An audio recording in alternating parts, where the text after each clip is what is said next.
The perfect, flawless candidate never gets the job. Ever. It's the unvarnished truth. And it runs completely counter to, well, basically every single conventional instinct we have.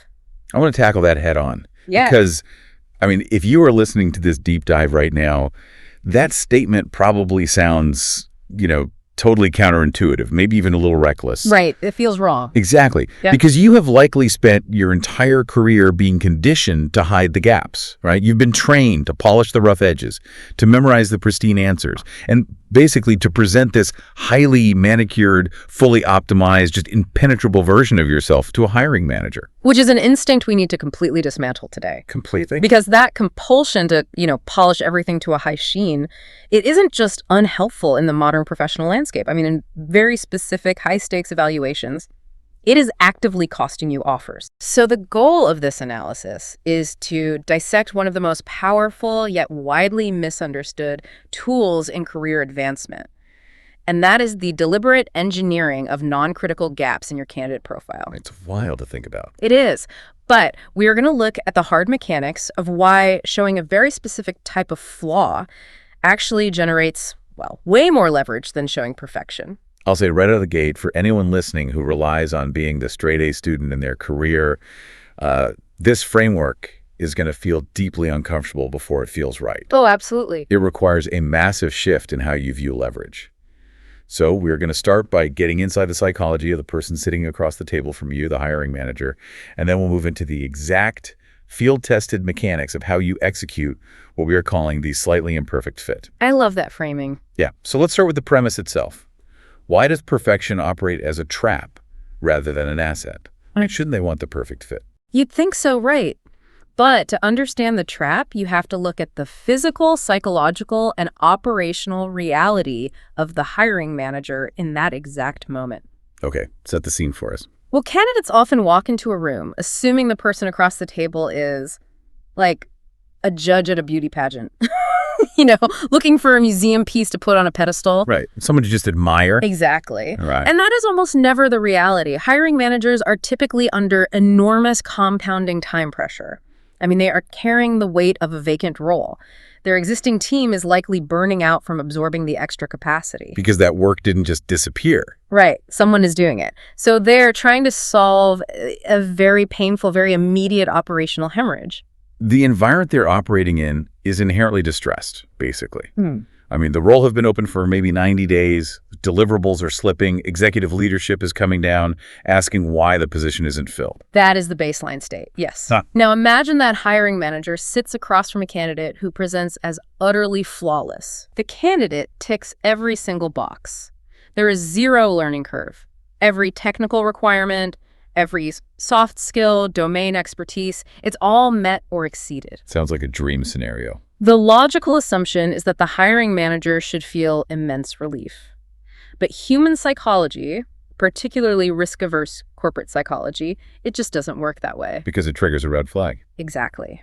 When presented with a frictionless, perfect solution to a complex problem, the human brain immediately goes on the defensive. It starts searching for the hidden catch. It's that too good to be true reflex. I mean, if someone offers to sell you a brand new luxury car for $10,000, you don't immediately write the check. No, you assume it's stolen. Right. You assume the engine is missing or the title is forged. The suspicion is profound. But beyond that instinctual suspicion, there is a hard mathematical business calculation happening in the hiring manager's head. Walk us through the math. A candidate who is already fully optimized for the role on day one signals a massive impending flight risk. The silent question that kills the perfect candidate is this. If you are already doing this exact job at this exact level of complexity without any room for upward friction or growth, why on earth are you going to stay? Wow.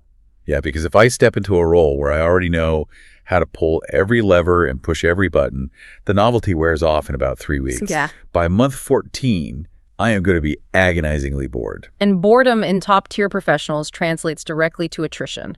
Let's look at the brutal math of what attrition actually costs a business at this level. It's expensive. It's staggering. Replacing a senior project manager, a director of operations, or a lead architect, that is a highly disruptive event. On average, you are looking at 30 to 45 days just to source and interview candidates. Right. Then you have the negotiation phase, followed by a typical 30 to 60-day notice period for the candidate to transition out of their current firm. So we're already 3 months deep, and the person hasn't even logged into their new email account yet. Precisely. And from there, you have cultural onboarding, systems training, and the ramp-up time before they are operating at a net positive cadence. So what's the total timeline? The standard metric is a 6 to 9 month total disruption to the business unit.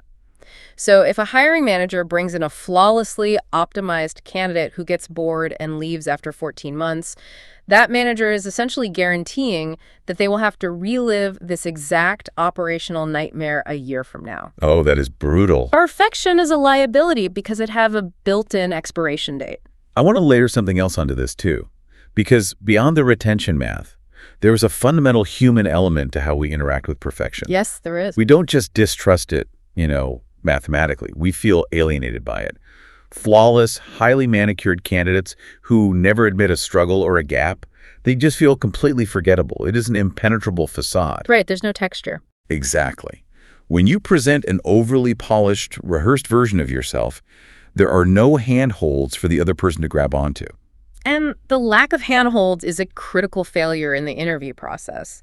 Connection requires a shared reality. And reality is inherently flawed. Yeah. When a candidate refuses to show any vulnerability or professional stretch, they flatten themselves into a generic two-dimensional avatar. They stop being a colleague and they become a concept. It's like looking at a perfectly staged, highly edited digital real estate photo. Oh, I love this analogy. You know the ones I mean. You see these listings where the lighting is physically impossible, the contrast is artificially cranked up, there are no shadows anywhere, and there's a bowl of perfectly symmetric green apples sitting on the kitchen island. It looks completely fake. Right. And instead of wanting to buy the house, your brain rejects the image. You immediately zoom in on the photo, squinting at the screen, trying to figure out what catastrophic structural nightmare they're trying to hide behind that perfectly placed mid-century modern couch.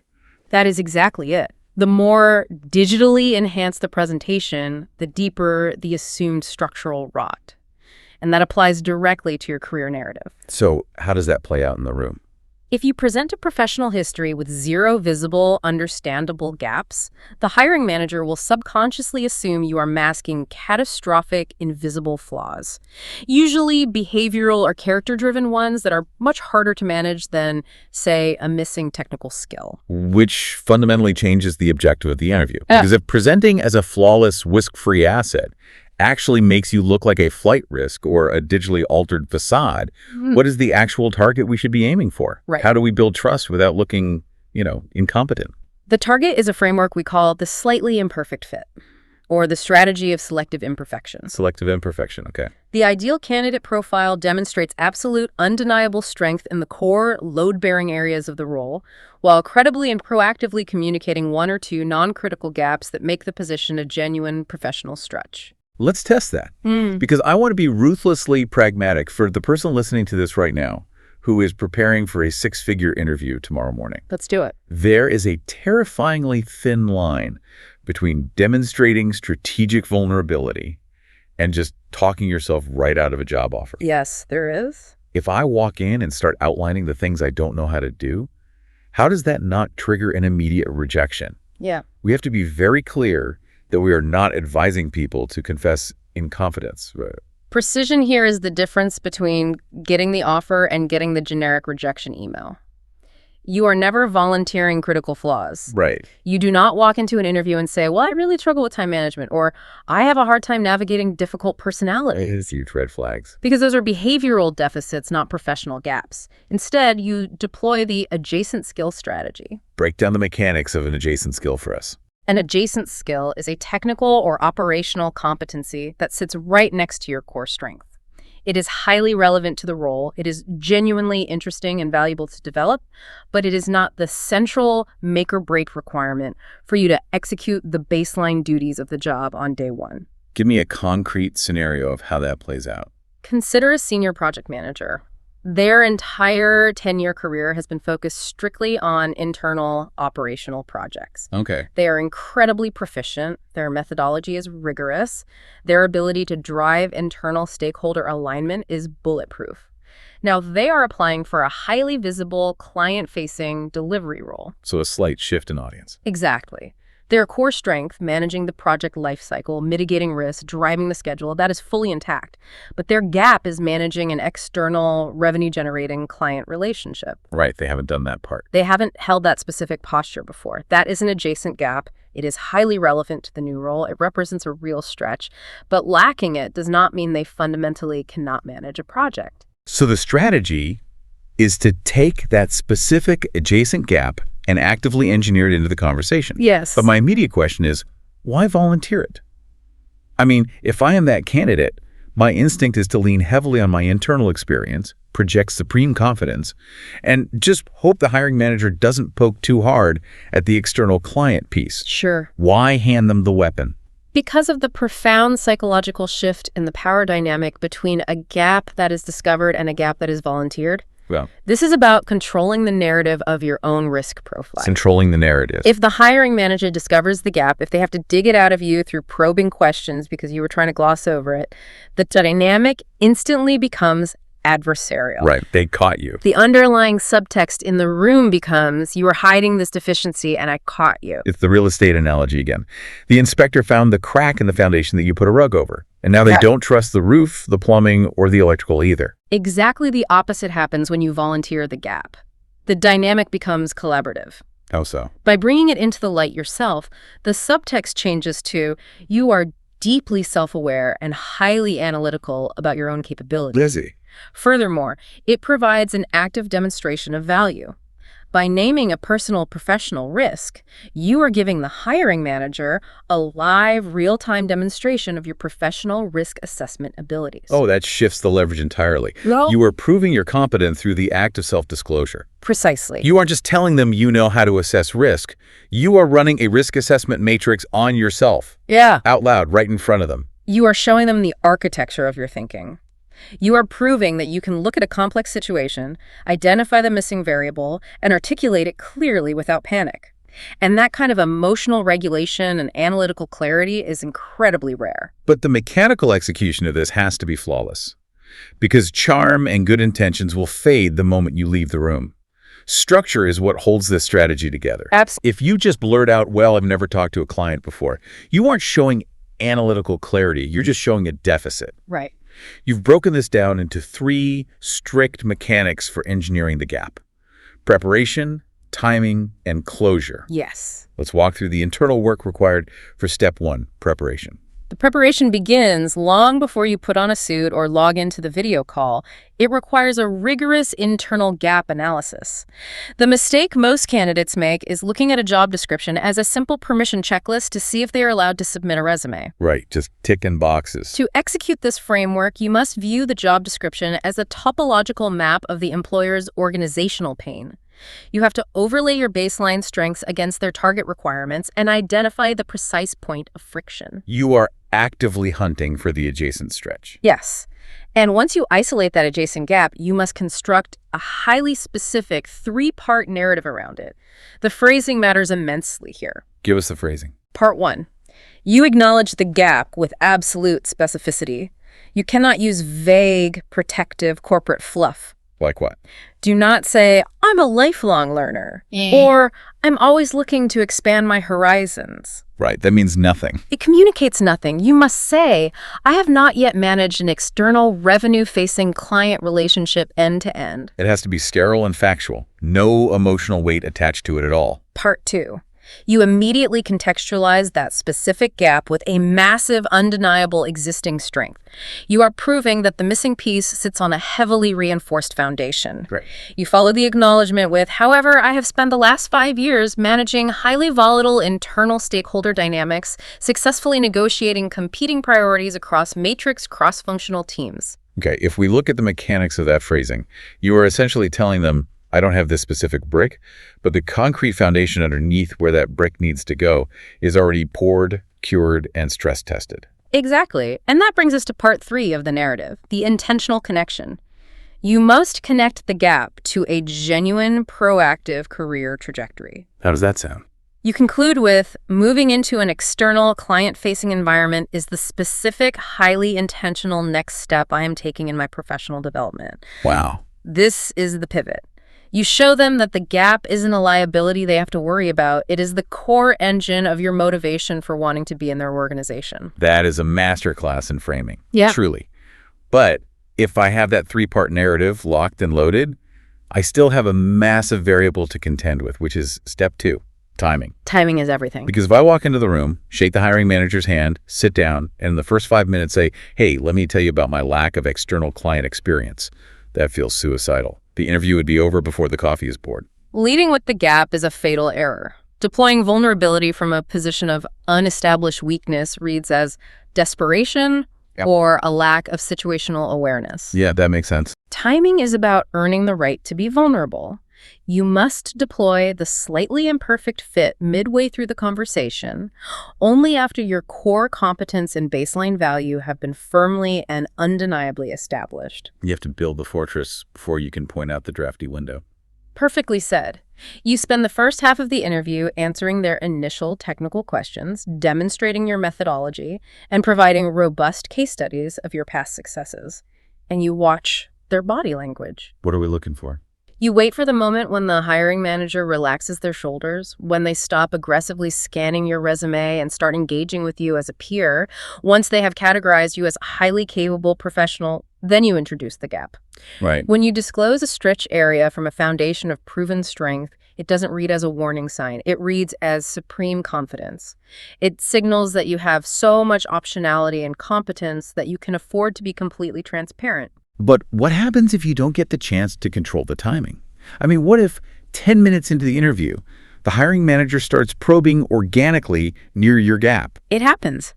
Say they start asking a series of highly specific questions about client escalation protocols. You can't just tell them to wait until minute 30 because you haven't established your core strength yet. If you see them circling the gap, you must step into it immediately. You never wait for them to fully uncover it. You get there first to maintain control of the narrative. Just jump right in. You use the exact same 3-part structure, but you use it to intercept their line of questioning. By volunteering it before they corner you, you take the weapon out of their hand and transform it into a bridge. Which leads directly into step 3, the piece that actually makes the bridge walkable, the closure plan. From what I understand in the research, this is the step candidates skip 90% of the time, and it causes the entire strategy to collapse. Yes. If you bring up a gap and stop talking, you have not executed a strategy. You have merely complained about yourself. You have handed the hiring manager a problem without a solution. The anchor of this entire framework is signaling a specific, credible, and active plan that is already in motion to close the gap. Give me the mechanics of an active closure plan. What does that actually sound like in the room? It sounds like taking immediate personal accountability for your own development. You follow your 3-part narrative with, to bridge this, I am currently pursuing my certification in this specific framework. Okay. Or in my current role, knowing this was my intended trajectory, I specifically requested internal exposure to the client-facing delivery teams to shadow their onboarding and escalation processes. Right. You are providing empirical evidence that you do not just identify risks, you actively mitigate them. I want to push back on the logic here, though, because there seems to be a contradiction. Let's hear it. If I am already actively taking a certification to close the gap, or if I've already spent 6 months shadowing the client delivery team, is it still actually a gap? Good question. Aren't I just giving the hiring manager a status update on a strength that is currently in progress? Why frame it as an imperfection at all? That distinction is entirely dependent on the context of application. Gaining theoretical knowledge through a certification course, or gaining observational knowledge by shadowing a colleague, that only establishes the baseline. Right. The remaining stretch, the actual gap that matters to the hiring manager, is the application of that knowledge in a live, high-stakes environment where you carry the ultimate accountability for the outcome. So I can read all the books I want about flying a helicopter, and I can sit in the passenger seat for 50 hours. But until I am the one holding the collective pitch lever when the engine stutters, I haven't closed the gap. The phrasing I use with clients is this. You are telling the hiring manager, I have spent the last year building the vehicle. But this role on your team is the highway where I actually get to drive it. That is fantastic. By demonstrating that you have already done the theoretical heavy lifting on your own time, you remove the burden of basic training from the hiring manager. You are executing proactive risk management applying to yourself. You are giving them a microcosm of how you will operate when things go wrong on their team. The subtext is clear. If I treat my own professional deficits with this level of structured mitigation, imagine how ruthlessly I will protect your operational deliverables. But this entire mechanical execution, the preparation, the timing, the closure plan, it assumes that the candidate has chosen the right gap. Yes, it does. If you categorize your weaknesses incorrectly, no amount of smooth narrative structure will save you. This feels like walking through a minefield. It can be. So let's transition into the taxonomy of flaws, deal breakers versus growth opportunities. The execution of the slightly imperfect fit requires ruthless, objective clarity. You must be able to dispassionately look at a job description and divide the employer's requirements into two distinct, uncompromising buckets. Okay. A deal breaker gap is anything that sits at the absolute load-bearing core of the role's primary function. Let's define the boundaries of a deal breaker. If the job is for a bilingual regional director in Latin America, and you only speak English. That is a fundamental deal breaker. Correct. If the role mandates a strict regulatory certification to legally perform the duties, like a Series 7 license in wealth management, or a professional engineer stamp in construction, and you do not hold it, that is a deal breaker. What is the cardinal rule for handling deal breakers? You never volunteer them, under any circumstances. Let me challenge that, because it seems to contradict the collaborative dynamic theory we just established. Yeah, so? Well, if volunteering a gap builds trust and shows self-awareness, why wouldn't I proactively say, hey, I know you need a PMP certification, and I don't have it yet, but here's my plan?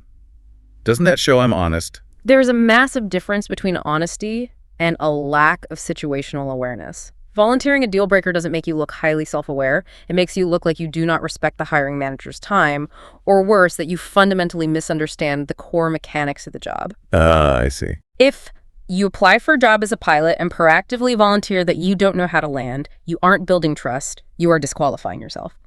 Deal breakers must be managed reactively. Meaning you wait to be asked directly. You wait to be asked. And when they inevitably do ask, you do not panic and you do not give a one-word answer. You respond with a prepared, highly active, reactive closure plan. So if they ask, do you currently hold your PMP certification? You do not just say, no, I don't. Never. You say, I am currently enrolled in the required coursework. I have completed the contact hours, and I am scheduled to sit for the examination in mid-October. Correct. You provide momentum. Yeah. Sometimes, if a candidate is overwhelmingly compelling as every other core area, and the organization has the bandwidth to wait, a strong reactive closure plan on a deal breaker can save the interview.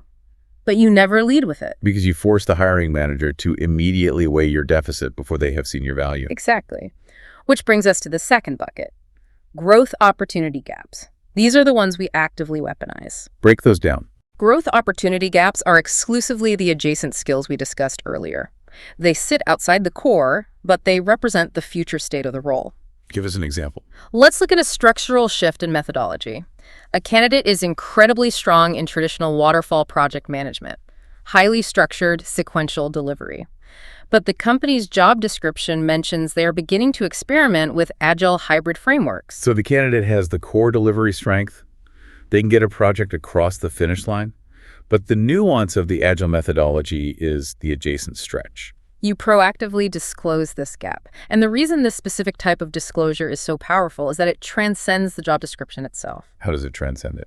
When you bring up an industry-shifting methodology like the transition from waterfall to agile, or the integration of generative AI into legacy systems, you are no longer just proving you read the required qualifications. Right. You are demonstrating that you are actively tracking the macroeconomic direction of your entire profession. If we look at the mechanics of what that signals, you are essentially saying to the hiring manager, I see exactly where the puck is going in this industry over the next 3 years, and I am already aggressively skating towards it. Yes. You elevate yourself from a tactician to a strategist. You are signaling strategic intent. You are proving that you don't just react to change, you anticipate it and prepare for it before it becomes a mandate. Okay, let's assume the listener has done all of this. They have executed the preparation perfectly. They mapped the job description.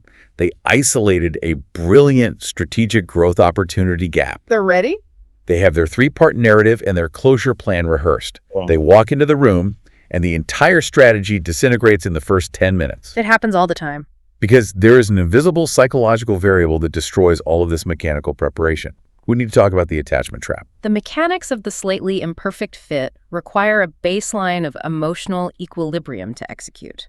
Nothing destroys an interview performance faster or more thoroughly than a desperate, paralyzing attachment to the outcome. Neediness. Absolute neediness. And the terrifying thing about neediness in a professional setting is that it operates on a frequency. Yes, it really does. Hiring managers can hear it, they can feel it radiating across the table, even if they cannot immediately articulate exactly what is wrong with the candidate. We have all been in a room with that energy. Let's dissect how this physically and verbally manifests, because it's rarely someone outright begging for a job. It's insidious. It's very subtle. It's the candidate who starts the conversation with an opener that is just 5% too enthusiastic, laughing slightly too hard at a joke that wasn't that funny. Or it's the candidate who delivers a solid, competent answer to a technical question, but then immediately undercuts it by qualifying their answer 3 times over. Because they are terrified, they didn't hit the exact keyword the manager wanted to hear. Oh, man. Like, does that make sense? Did I answer your question fully? I can give you 3 more examples if that wasn't clear. It is exhausting to interact with. You see them constantly scanning the interviewer's face for micro expressions of approval, physically micro-adjusting their posture based on every raised eyebrow or shift in tone. It is deeply defensive behavior. When you are hyper-attached to the outcome, when you feel on a visceral level that you need the specific job offer to validate your entire career trajectory, or to save your financial situation, or to escape a toxic boss, you are operating from a biological state of fear. Cortisol levels are through the roof. Your sympathetic nervous system is engaged. Cortisol is narrowing your cognitive bandwidth. You simply cannot execute strategic vulnerability, the slightly imperfect fit, if your primary biological imperative in the room is to avoid rejection at all costs. Fear prevents strategy. So how do we systematically dismantle that fear? Right. Because telling a professional who has been unemployed for 6 months, hey, just don't be nervous about this final round interview. Right. That is not just unhelpful, it's insulting. It is. It's the equivalent of telling someone to just calm down during a panic attack. What is the actual psychological hack to bypass the attachment? The mechanism I use with high-level executives requires a dedicated exercise the night before the interview. It is a mental simulation, but it runs counter to everything you read in popular self-help. Okay, I'm intrigued. I require them to sit alone in a quiet room and mentally walk through the absolute worst possible outcome of the interview in agonizing, highly granular detail. Let's pause there.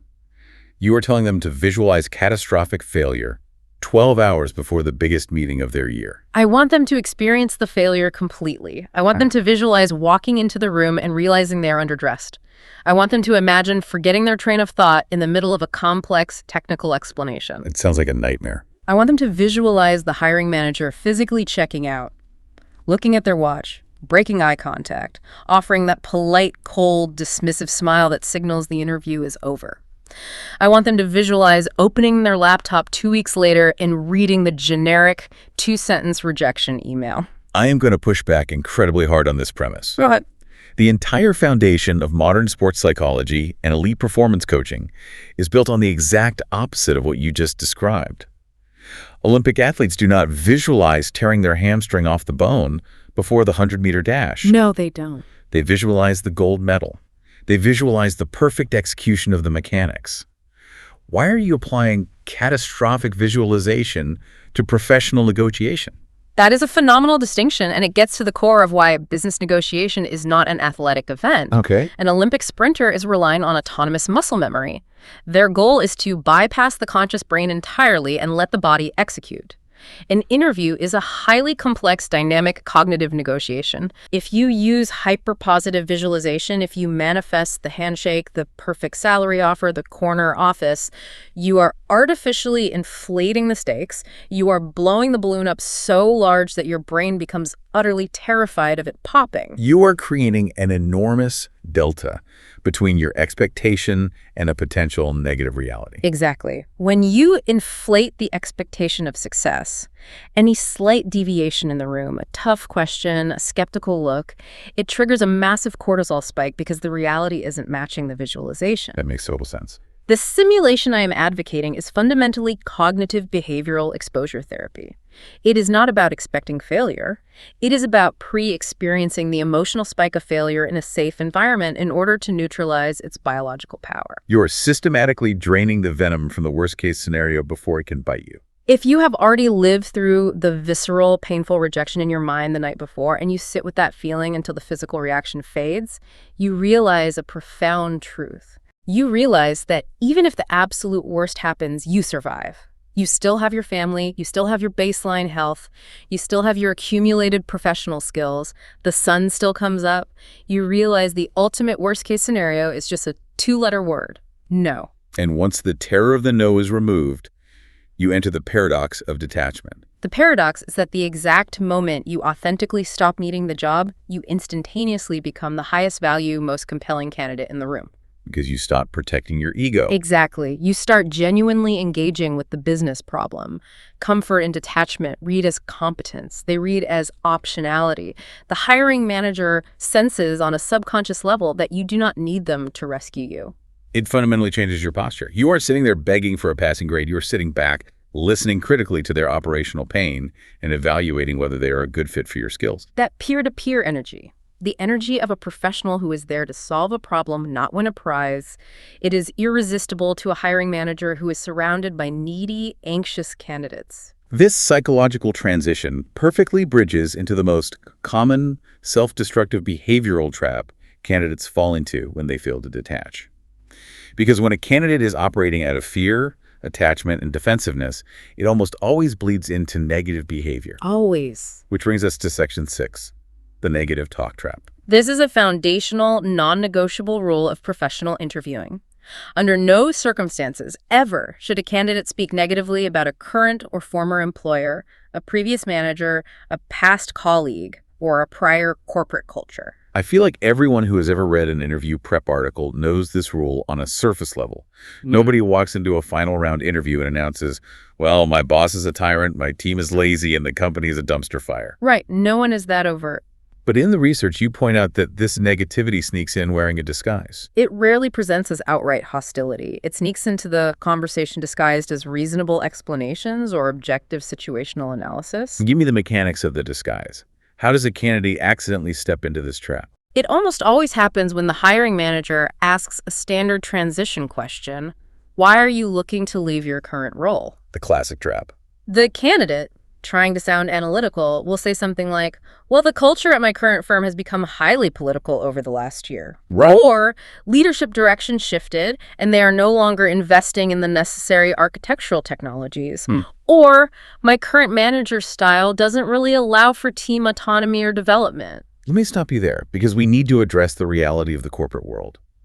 What if those statements are 100% objectively, quantifiably true? It doesn't matter. What if the company really is a toxic political nightmare? What if leadership really did freeze the tech budget and the manager really is a micromanager? If it's the truth, aren't you just providing an honest assessment of your environment? The objective truth of the statement is entirely irrelevant to the outcome of the interview. Even if every word you are saying is a documented fact, uttering those sentences in an evaluation environment is fatal. Why? I mean, if the hiring manager knows that company has a bad reputation, wouldn't they sympathize with you? Because hiring managers, when evaluating talent, do not index on the content of your complaint.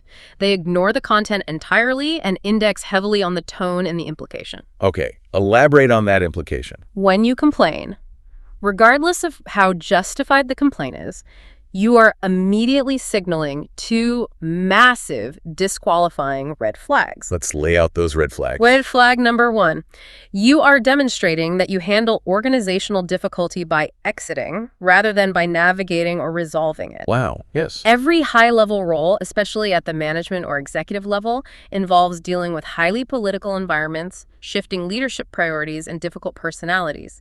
That is the job. Right. If your instinct when faced with structural friction is to complain about it and leave, why would I hire you to solve the complex friction inside my organization? It's a structural engineering analogy. The hiring manager is looking at you like a load-bearing pillar. If you spend the interview complaining about how heavy the ceiling was at your last job, you are proving that you lack the tensile strength to handle organizational pressure. You fracture under stress. That is exactly how it is perceived. You look fragile.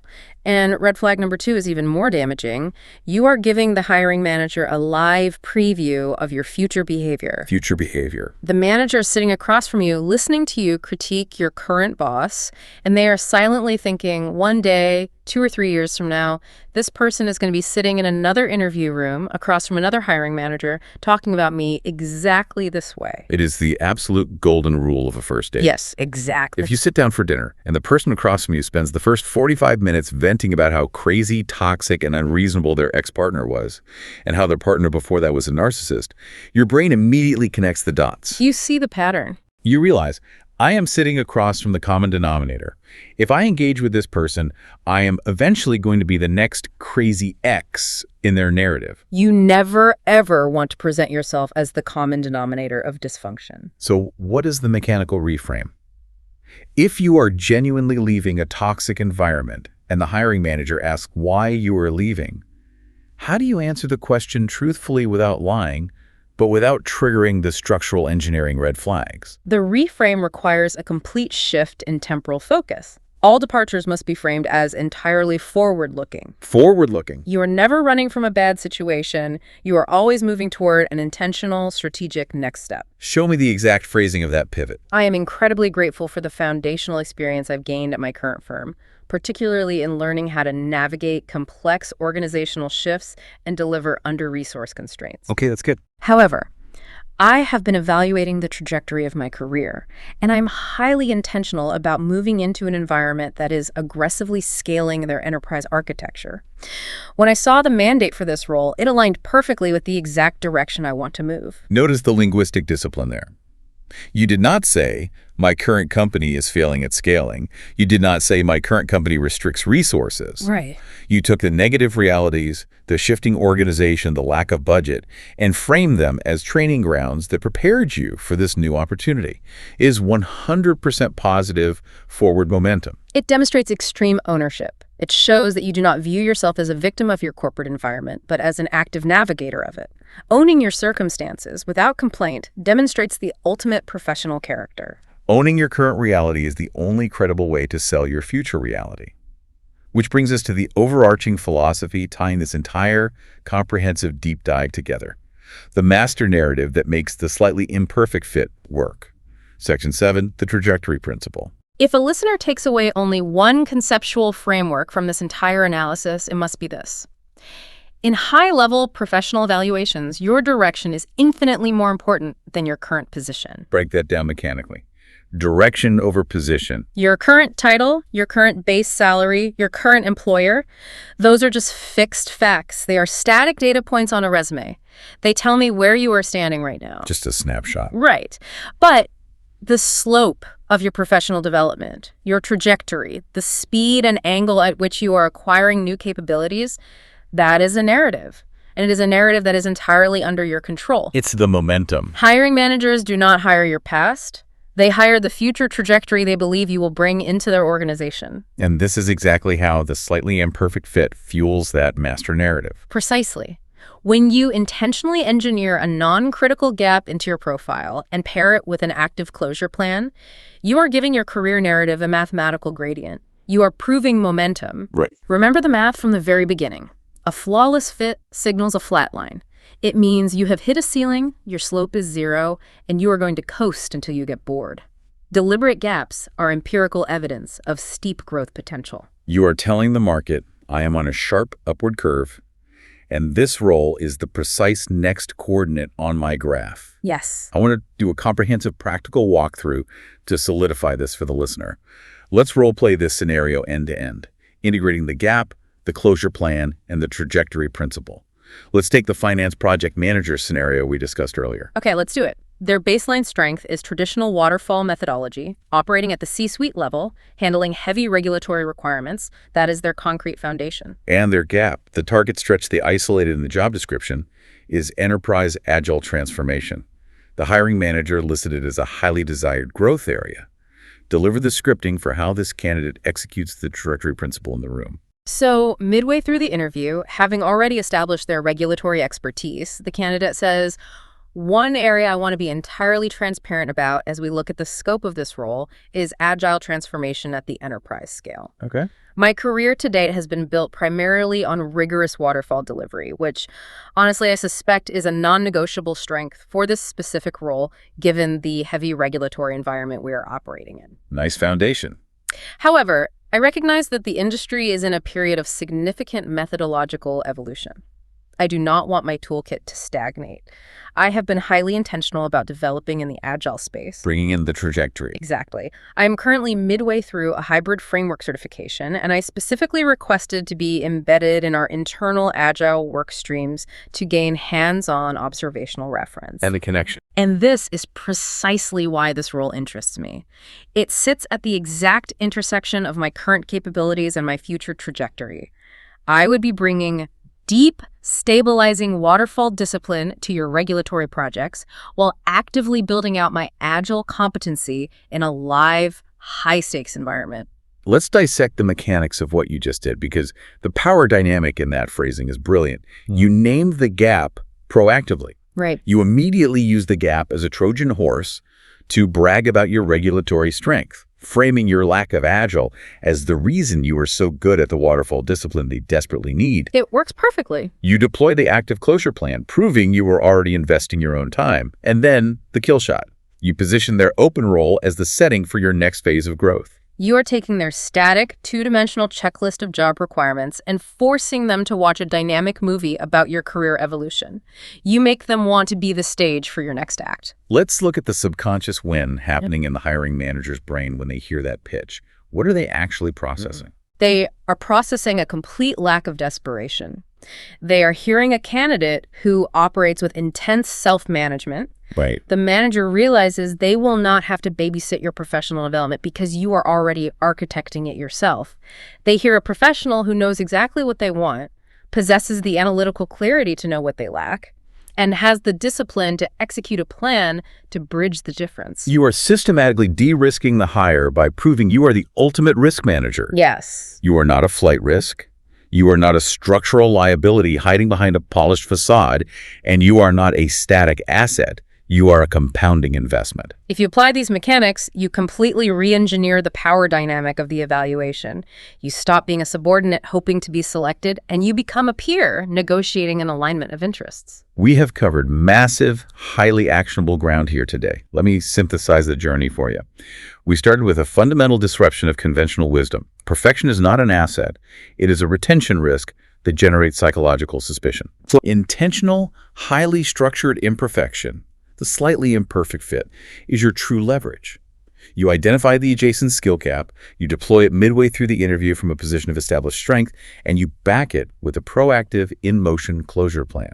You must exercise ruthless, objective clarity in separating your core deal-breaker gaps, which are managed reactively, from your strategic growth opportunities, which are weaponized proactively. You eradicate the invisible killer of neediness by pre-experiencing the emotional spike of the worst-case scenario, freeing your cognitive bandwidth to perform with detachment and curiosity. Yes. You eliminate negative talk entirely, demonstrating the structural integrity to handle organizational pressure without fracturing.